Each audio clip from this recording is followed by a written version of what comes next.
नमस्कार दोस्तों, आज के इस द पॉलिटिकल इंडियन के एपिसोड में आप सभी का फिर से स्वागत है। आज हम डिस्कस करने जा रहे हैं लॉ एज ए कैरियर। हम लॉ में कैसे अपने कैरियर बना सकते हैं। तो लॉ में कैरियर बनाया जा सकता है, बहुत सारे ऑप्शन अवेलेबल रहते हैं और उसमें क्लास 12th के बाद और ग्रेजुएशन के बाद दोनों जो है students law as a option choose कर सकते हैं। जैसा कि बहुत सारे स्टूडेंट आजकल कंफ्यूज रहते हैं क्लास 12th के बाद कि क्या कैरियर ऑप्शन अवेलेबल है उनके लिए और क्या चूज़ करें, क्या पढ़े, किस सब्जेक्ट को जो है चूज़ करें पढ़ने के लिए। और ग्रेजुएशन के बाद भी जो मैं कुछ स्टूडेंट को देखता हूँ कि बहुत कंफ्यूज होते हैं कि वह क्या करना चाहिए उनको, किस फील्ड में चूज़ करना है, किस फील्ड में जो है उनका इंटरेस्ट है या फिर किस फील्ड में जाना चाहते हैं। तो उन सभी के लिए आज एक यह वीडियो जो है ये बनाया हूँ जो अगर किसी इंटरेस्ट को किसी स्टूडेंट को अगर ये लगता है कि वो लॉ में भी जो है करियर बना सकते हैं और लॉ में इंटरेस्टेड है तो वो लॉ में करियर बना सकते हैं। तो आज हम इस वीडियो को जो डिस्कस करेंगे जो है 4 पार्ट में। जैसा कि पहला है background law as a career. तो बैकग्राउंड में जो है हम देखेंगे तो प्री 1987 से पहले 1987 से पहले क्या होता था।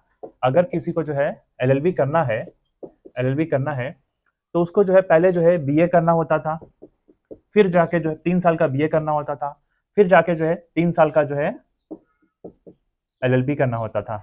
तो ये टोटल 3 और 3 जो है कितना हो गया 6 साल। उनका जो है 6 साल लगता था लॉ करने के लिए। लेकिन जो है 1987 के बाद जो है पोस्ट 1987 क्या हुआ, professor N R Madhava Menon ने एक नया कॉन्सेप्ट इंट्रोड्यूस किया जो कॉन्सेप्ट यूनाइटेड किंगडम के बेसिस पे था। वहाँ वहाँ उन्होंने क्या किया, ये जो पोस्ट 1987 में उन्होंने क्या किया, जो प्रॉब्लम ये होती थी कि जो है 3 साल स्टूडेंट का जो है 3-3 करके 6 साल वेस्ट हो जाता था।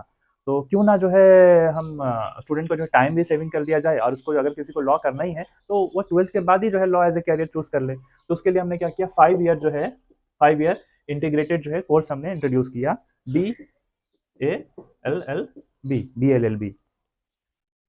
तो स्टार्टिंग में जो है यह कोर्स जो है बैंगलोर के नेशनल लॉ स्कूल में इंट्रोड्यूस किया गया था। उसके बाद जो है बाकी अदर जो है नेशनल लॉ स्कूल और प्राइवेट जो है स्कूल भी इसको अडॉप्ट कर लिए सिस्टम को। तो यहाँ से जो है आप जो है 12th पास करने के बाद भी जो है डायरेक्टली जो है लॉ करने जा सकते हो। आपको ग्रेजुएशन करने की आवश्यकता नहीं पड़ेगी, जबकि 1987 से पहले ग्रेजुएशन करना पड़ता था। लेकिन अब ऐसा सिस्टम नहीं है, अब 12th पास करने के बाद भी आप सीधा डायरेक्ट लॉ में एडमिशन ले सकते हो लॉ स्कूल में। और अगर अगर आपको लगता है कोई ग्रेजुएशन करने के बाद, अगर आपके या ग्रेजुएशन करते समय आपको लगता है कि नहीं मुझे लॉ एज ए मुझे इंटरेस्ट है लॉ में और मुझे law as a career opt करना चाहिए, तो फिर आप जो है एलएलबी कर सकते हो ग्रेजुएशन करने के बाद, जिसका ड्यूरेशन जो है 3 ईयर का है। ठीक है। तो अगर कोई स्टूडेंट जो है डिसाइड किया है ग्रेजुएशन करना है, आफ्टर ग्रेजुएशन के बाद अगर लॉ करना है तो वो जो है 3 साल का ड्यूरेशन होता है। और अगर 12th पास करने के बाद ही डिसाइड कर लेता है तो वह जो है 5 साल का जो है उसको इंटीग्रेटेड BLLB करना होता है। तो यह हो गया बैकग्राउंड। अब आते हैं जो है, जब आपने लॉ करना है डिसाइड कर ही लिया है तो आपको एडमिशन लेने के लिए एंट्रेंस टेस्ट देना होगा। तो सबसे जो है अच्छे जो है अगर कॉलेजेस में अगर आपको एंट्रेंस एडमिशन लेना है तो आपको जो है कुछ एंट्रेंस क्वालिफाई करने होंगे। जैसा कि जो है नंबर 1 क्लैट क्लैट जिसका मतलब है कॉमन लॉ एडमिशन टेस्ट। इससे अगर जो है इसमें अगर क्लैट आप क्लियर करते हो तो आपको national law NLU national law university में एडमिशन मिल जाएगा, जो काफ़ी रेप्यूटेड इंस्टीट्यूशन है इंडिया में। और इसमें जो आपको जो सिलेबस होता है क्लैट क्लियर करने के लिए, जैसा कि जो है English English English legal reasoning English legal reasoning, quantitative aptitude और लॉजिकल रीजनिंग, करंट अफेयर्स, यही सब जो है आपको इसमें पढ़ना होगा अगर आप इसका जो है क्लियर करना चाहते हैं तो, क्लैट क्लियर करना चाहते हो तो। या फिर अदर लॉ एंट्रेंस के लिए भी जो है इंग्लिश होता है, लॉजिकल रीजनिंग होता है, लीगल रीजनिंग होता है, फिर जो है क्वांटिटेटिव क्वांटिटेटिव जो है और करंट अफेयर्स, ये जो है 5 सेक्शन होते हैं, ये आपको क्लियर जो है पढ़ना होता है डिटेल में। और इसके बहुत सारे आपको किताब भी मिल जाएगी, मार्केट में अवेलेबल है। 150 मार्क्स का एग्जाम होता है, 2 आवर का एग्जाम होता है। और इसमें जो है आपको इसको जो है क्वालिफाई करना होता है। इसके अलावा जो है अगर क्लैट के अलावा भी जो है अदर जो है एंट्रेंस एग्जामिनेशन है, जिससे जो है आप लॉ में जो है एंटर कर सकते हैं जैसा कि number 2 all India entrance test, AICET। इसके अलावा जो है ऑल इंडिया एंट्रेंस टेस्ट भी होता है, जो स्पेशली जो है national law university Delhi university के लिए है, दिल्ली यूनिवर्सिटी के लिए है, सिर्फ एनएलयू दिल्ली के लिए अप्लाई होता है ये। और इसके अलावा जो है SLAT है, SLAT Symbiosis law admission test SLAT है। उसके बाद जो है लॉ स्कूल एडमिशन टेस्ट है, लॉ स्कूल एडमिशन टेस्ट और वेरियस जो एडमिशन टेस्ट अवेलेबल होता है, जिसके द्वारा जो है आपको क्लियर करके आप लॉ ऑप्ट कर सकते हैं, चूज कर सकते हैं। इसके बाद अगर आप लॉ एज ए जो है आप लॉ कोर्सेस में एडमिशन ले लिए हैं, तो उसके बाद आपको क्या करना होगा, लॉ स्कूल की जो है लाइफ कैसी होगी, लॉ स्कूल की लाइफ कैसी होगी। तो देखिए, लॉ जो है एक 5 साल का कोर्स होता है और ग्रेजुएशन के बाद 3 साल का कोर्स होता है। तो एकेडमिक्स में जो है आप इसमें बहुत सारे जो है आपको पेपर पढ़ने होते हैं, जैसा कि Indian constitution, political theory, political thought, international law, international organisation, CRPC, criminal procedure code, civil procedure code, CPC, IPC, Indian penal code, Indian evidence act और administrative law, RTI, POCSO act और jurisprudence, मतलब अभी तक का जो है बहुत सारे जो लॉ जो डेवलप हुआ है, जुडिशरी ने कैसे जो है जुडिशरी का अप्रोच कैसे चेंज हुआ है, धीरे धीरे रिफॉर्म कैसे हुआ है, कैसे वो सारे बहुत सारे आपको जो है जूरिस्प्रूडेंस में जजमेंट पढ़ना होगा। ये तो जो है थियोटिकल पार्ट हो गया। इसके अलावा जो है प्रैक्टिकल पार्ट में जो है आपको क्या करना होता है लॉ स्कूल में, तो मूट कोर्ट होता है, एक्चुअल कोर्ट का जो है एकदम सेम रेप्लिका होता है, जहाँ पे फिक्शनल केस होता है, जो नेशनल मूट कोर्ट होता है। और जो हमें हमारी जो है हम एक कंपटीशन ऑर्गेनाइज किया जाता है मूट कोर्ट में, जिससे हम अपने जो है स्टूडेंट्स अपना स्किल डेवलप कर सकते हैं। उसके बाद जो है प्रैक्टिकल में क्लाइंट काउंसलिंग होता है, कि आप जो है क्लाइंट को कैसे लीगल एडवाइस दोगे, और आपको जो है आपकी परफॉर्मेंस के बेसिस पे स्कोर किया जाएगा। उसके बाद जो है आर्टिकल राइटिंग होता है, आपका जो है रिसर्च किसी भी फील्ड में जो है हमारा अगर हमारे पास कोई केस आता है, तो हमारा रिसर्च स्किल अच्छा होना चाहिए, उसको जो है रिसर्च करने। तो आर्टिकल राइटिंग से क्या होता है, हमारा रिसर्च स्किल बढ़ता है, हम दूसरे को जो इन्फॉर्म कर सकते हैं, लीगल नॉलेज में हम कंट्रीब्यूशन कर सकते हैं। तो आर्टिकल राइटिंग होता है, जिसमें आपको आर्टिकल लिखने के लिए कहा जाता होगा कि कैसे जो है आप आर्टिकल लिखोगे, आपको किस टॉपिक आपको जो है टॉपिक चूज करना होगा, तो वो भी जो है वो भी आपका मार्क्स ऐड होगा। इसके अलावा जो है डिबेट डिबेट कोई आपको एक इशू दिया जाएगा जिस पर आपको डिबेट करना है, और कुछ जो है डिबेट करते वक्त ये ध्यान में रखा जाएगा कि आपका जो आर्गुमेंट क्या है, आपको जो है साउंड लीगल आर्गुमेंट जो है कन्वे करना है, और उसके बेसिस पे आपको जो है मार्क किया जाएगा और आपको प्रिपेयर किया जाता है। उसके बाद जो है जो फिफ्थ है वह है मीडिएशन। तो सी, जैसा कि हम जानते हैं, धीरे धीरे जो है हमारा कोर्ट में जाना और कोर्ट बहुत कॉस्टली हो चुका है। तो out of the court settlement कैसे हो रहा है, मीडिएशन करके, आर्बिट्रेशन करके। तो वो आउट ऑफ कोर्ट सेटलमेंट कैसे किया जाएगा, मीडिएशन से, आर्बिट्रेशन से। ठीक है, तो दो क्लाइंट आएंगे और आपको एज ए जो है जज बनाया जाएगा, आप जो है उसको डील करोगे, किस तरीके से जो है आउट ऑफ कोर्ट सेटलमेंट करवाओगे, आपको जो है प्रैक्टिकल में जो है सिखाया जाएगा। प्रैक्टिकल लाइफ होती है लॉ स्टूडेंट की। इसके बाद जो है आपको इंटर्नशिप जब भी जो है आपको ब्रेक मिलेगा, 1 महीने छुट्टी, 2 महीने छुट्टी, 2 वीक छुट्टी, जो भी है, तो उसमें आपको जो है लॉ फॉर्म में भेजा जाएगा, NGO में भेजा जाएगा, किसी लॉयर के पास, किसी जज के पास। ठीक है, 1 या 2 महीने के लिए आपको जो है उसके पास जो है पढ़ने के लिए भेजा जाएगा, सीखने के लिए भेजा जाएगा। तो थ्योरी जो है आप पढ़ते हो और फिर जो है प्रैक्टिकल जो है आप जो है देखते हो। सी, किसी ने एक कहा है, theory without practice is dangerous और प्रैक्टिसिंग विदाउट थ्योरी इज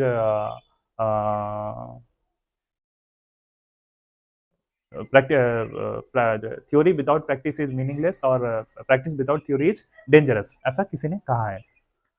तो इसमें जो है आपको ये सब जो है प्रैक्टिकल जो लाइफ जो होगा आपका, जो स्कूल में, लॉ स्कूल में थ्योरी प्लस प्रैक्टिकल आपको दोनों पढ़ने होंगे। ठीक है, उसके बाद जो है आप 5 साल के बाद जो है आप क्या होगा, आपको क्या करना होगा, आप एज ए लॉयर, आप लॉ पास करने के बाद लॉयर बन जाओगे। लेकिन आपको केस डिफेंड नहीं कर सकते हो, किसी भी क्लाइंट का केस नहीं ले सकते हो, आपको उसके लिए क्या करना पड़ेगा, आपको BCI, bar council of India का एग्जामिनेशन क्लियर करना होता है। बहुत सिंपल सा और बहुत इजी सिलेबस है एग्जाम क्लियर करना। उसके बाद जो है आप जब बार काउंसिल ऑफ इंडिया का एग्जामिनेशन क्लियर करोगे, तो आप एडवोकेट बन जाओगे और फिर जो है आप प्रैक्टिस कर सकते हो कोर्ट में। ठीक है, तो यह हो गया जो है लाइफ इन लॉ स्कूल के बाद। उसके बाद जो है लॉ स्कूल के बाद जो है आगे क्या करना होगा, आगे जो है क्या जो है कैरियर ऑप्शन अवेलेबल है।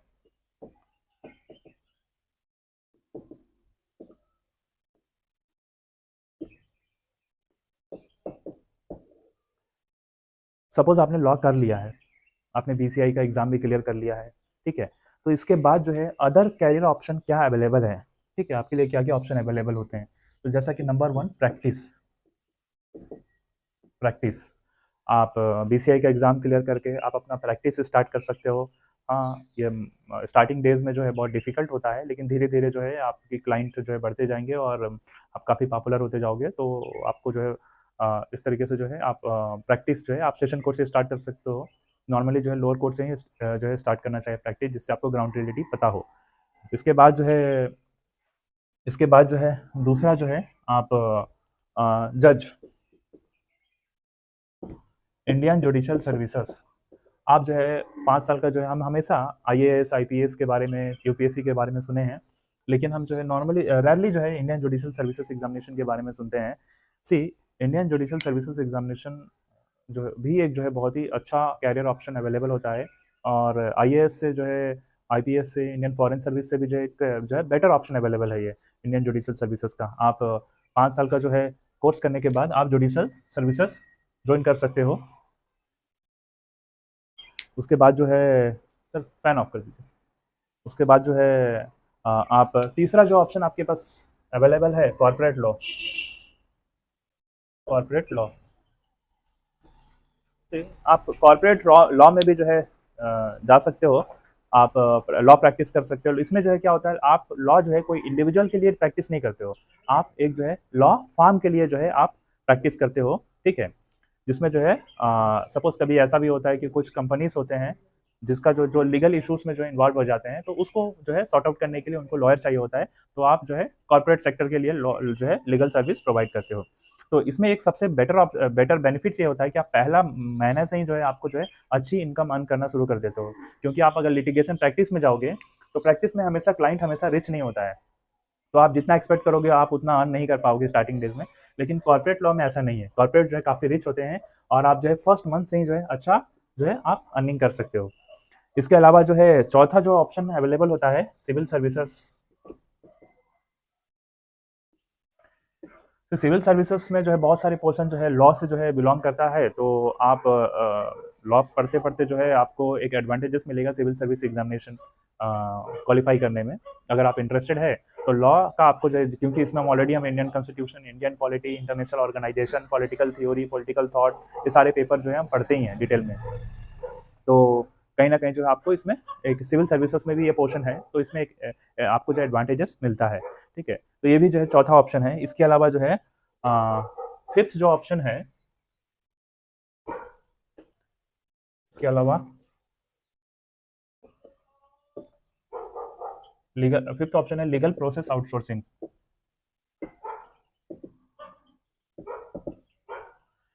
तो देखिए क्या हुआ, आज के समय में क्या हो रहा है कि जो लीगल वर्क है ना, कुछ कुछ डेवलप कंट्रीज में बहुत कॉस्टली हो गया है।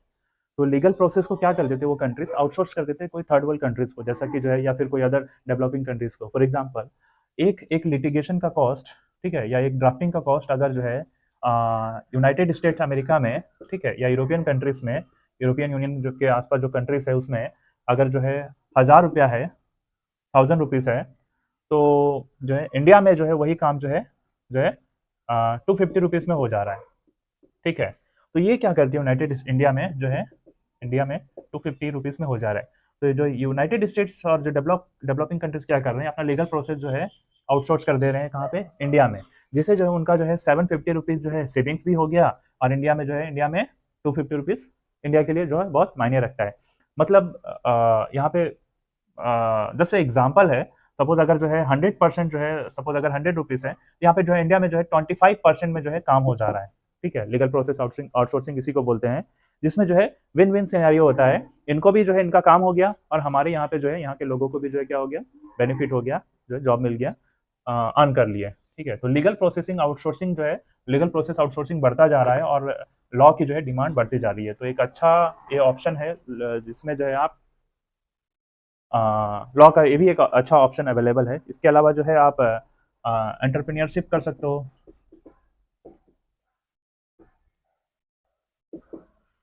जिसमें जो है आप सपोज आप लॉ पढ़े हैं, उसके बाद जो है आप उसके लिए कोचिंग सेंटर खोल सकते हो, लॉ की जो है ट्रेनिंग दे सकते हो, क्लैट का ट्रेनिंग दे सकते हो, ट्यूशन दे सकते हो, ठीक है।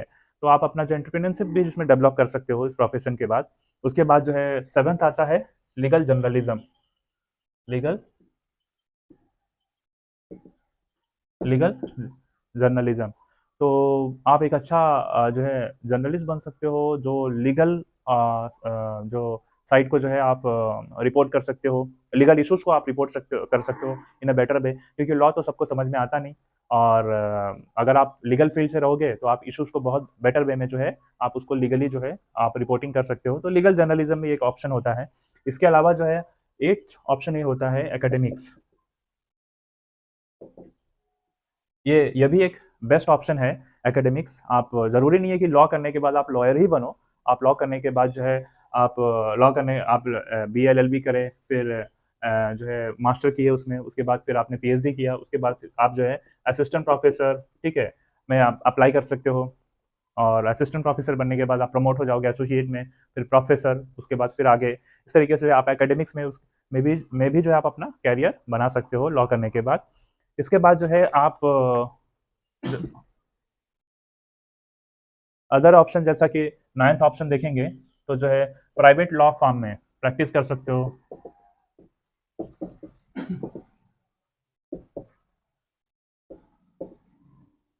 प्राइवेट लॉ फर्म में आप प्रैक्टिस कर सकते हो। बहुत सारे जो है लॉ फर्म अवेलेबल है। आप अलग अलग जो है लॉ फर्म, जहाँ पे जो है बहुत सारे जो है उनका एक अपना एक लॉ फर्म होता है, एस्टाब्लिश करते हैं, जिसमें अलग अलग एक्सपर्ट के जो है लॉयर्स उसमें अवेलेबल होते हैं। और वो जो है legal counselling legal services provide करते हैं विथ तो वहाँ पर जो है आप काम कर सकते हो लॉ फर्म्स के लिए। अब उसके बाद जो है आप टेंथ ऑप्शन है legal adviser. Legal adviser legal adviser आप लीगल एडवाइज़र बन सकते हो, ठीक है। जैसा कि आप अपना एक ऑफिस खोल दिया है जहाँ पे आप लोगों को लीगल एडवाइस जो लॉ रिलेटेड फील्ड से जो लोगों को कुछ सपोज कोई लैंड एग्रीमेंट लैंड परचेज करने जा रहे हैं, तो उसके रिगार्डिंग आप एडवाइस कर सकते हो। या कोई और डिसीजन लेने जा रहे हैं, या कोई केसेस से रिलेटेड कोई डिसीजन है, तो आप जो है वहाँ पे एज ए लीगल एडवाइज़र जो है आप विथ सम फीस आप उनको एडवाइस कर सकते हो। और ये भी एक अच्छा ऑप्शन अवेलेबल है। इसके अलावा जो है आप public prosecutor public prosecutor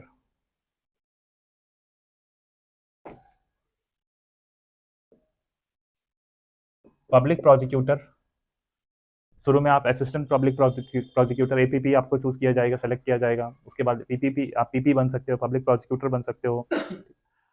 court में जो जो गवर्नमेंट की तरफ से जो केसेस लड़ने आते हैं वो उनको पब्लिक प्रोसिक्यूटर बोलते हैं। तो वो आप जो है चूज कर सकते हो एज ए, वो भी आप बन सकते हो। ये ऑप्शन आपके पास अवेलेबल है अगर आप प्राइवेट प्रैक्टिस नहीं करना चाहते हैं तो। इसके बाद जो है आप हाई कोर्ट हाई कोर्ट या सेशन कोर्ट के जो है जज हाई कोर्ट या सेशन कोर्ट के जो है आप जज बन सकते हो। आप अगर 10 साल जो है एडवोकेसी प्रैक्टिस करते हो, उसका कुछ क्राइटेरिया होता है, तो उसके बाद जो है आप जज के लिए अप्लाई कर सकते हो, सीधा हाई कोर्ट या फिर सेशन कोर्ट में भी। तो ये भी जो है ऑप्शन अवेलेबल है। उसके बाद जो है 13 जो है ऑप्शन अवेलेबल है अटॉर्नी जनरल।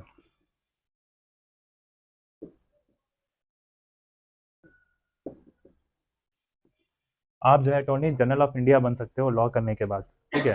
पहले जो है आप डायरेक्टली नहीं बन सकते हो, लेकिन जो आपका जो उस फील्ड में जो है आपका एक्सपर्टाइज होना चाहिए, आपका नॉलेज होना चाहिए, फिर आपको जो है गवर्नमेंट ऑफ इंडिया आपके जो है बैकग्राउंड को देखते हुए आपको जो है अपॉइंट करते हैं, ठीक है। तो ये सारे जो है कैरियर ऑप्शन अवेलेबल होते हैं लॉ स्टूडेंट के लिए, जो लॉ करना चाहते हैं उनके लिए सारे ऑप्शन अवेलेबल है। कुछ लोग ऐसा कहते हैं कि कोर्ट के बाहर जो है वकील ऐसे ही बैठे रहते हैं, कुछ भी काम नहीं होता है। बिल्कुल गलत है, ऐसा कुछ भी नहीं है। अगर आप अच्छा से जो है किसी भी फील्ड में, नॉट नॉट ओनली लॉ, आप किसी भी फील्ड में अगर आपका अच्छा नॉलेज है और आप अच्छा से जो है पढ़ाई करते हो, तो आपका जो है कैरियर कभी वेस्ट नहीं होता। कहीं ना कहीं आपका जो है ब्राइट फ्यूचर होता है।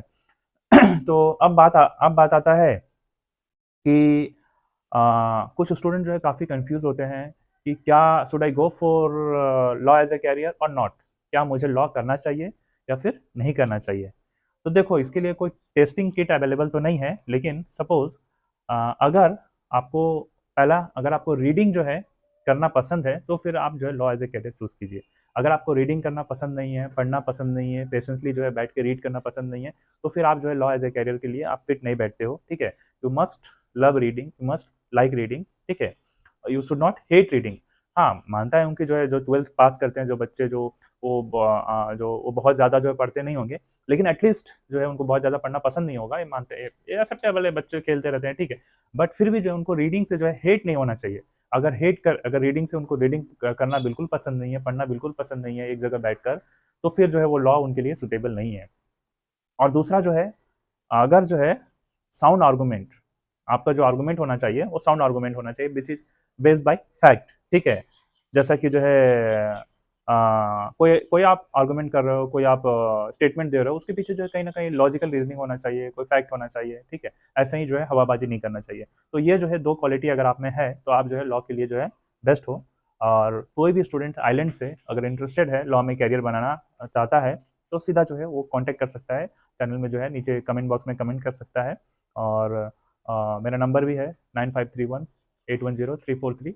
इसमें डायरेक्टली जो है टेक्स्ट कर सकता है, कॉल नहीं करना प्लीज़, टेक्स्ट करना। आप मैसेज कर सकते हो, फिर मैं आपको रिप्लाई दे दूंगा, ठीक है।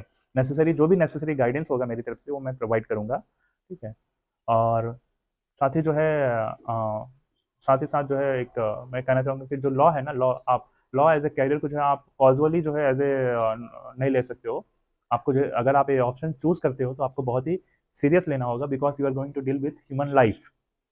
और जो है आपको जो अपना प्रोफेशन को बहुत सीरियसली लेना होगा, ग्रांटेड में नहीं लेना होगा, ठीक है। क्योंकि लॉयर्स को जो है सोशल इंजीनियर्स कहा जाता है, वो बहुत सारे रिफॉर्म्स लाते हैं सोसाइटी में, उनका बहुत कंट्रीब्यूशन होता है।